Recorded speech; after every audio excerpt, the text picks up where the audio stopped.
దేశంలో అత్యున్నత న్యాయస్థానం సుప్రీంకోర్టు ధర్మాసనం ఇచ్చిన వర్గీకరణకి అనుకూలంగా ఇచ్చిన తీర్పుని స్వాగతిస్తున్నాం.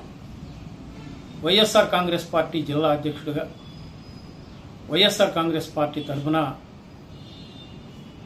ఈ తీర్పుని స్వాగతిస్తూ రాష్ట్రంలో ఈ తీర్పుని తక్షణమే అమలు చేయాలని ఇప్పుడున్న ప్రభుత్వాన్ని కోరుతా ఉన్నాం.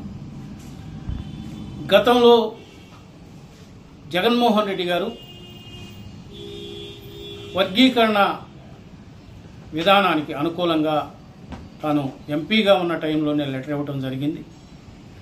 మొట్టమొదటి నుండి కూడా జగన్మోహన్ రెడ్డి గారు తన ఆలోచనలు పేదల పక్షాన, బడుగు బలహీన వర్గాల పక్షాన, ఈ దళితుల్లో వెనుకబాటుతనంతో ఉన్నటువంటి ప్రతి వర్గం పక్షాన, ముఖ్యంగా మాదిగ, రెల్లి, ఇంకా ఏవైతే ఉపకులాలు ఉన్నాయో ఈ ఉపకులాలన్నిటికీ న్యాయం చేయాలనే ఉద్దేశంతో ఎస్సీ కార్పొరేషన్ని మాల కార్పొరేషన్గా, మాది కార్పొరేషన్గా, రెల్లి కార్పొరేషన్గా విభజించి అందరికీ సమమైన ఫలాలు అందే విధంగా సమన్యాయం చేసిన గొప్ప మనసున్న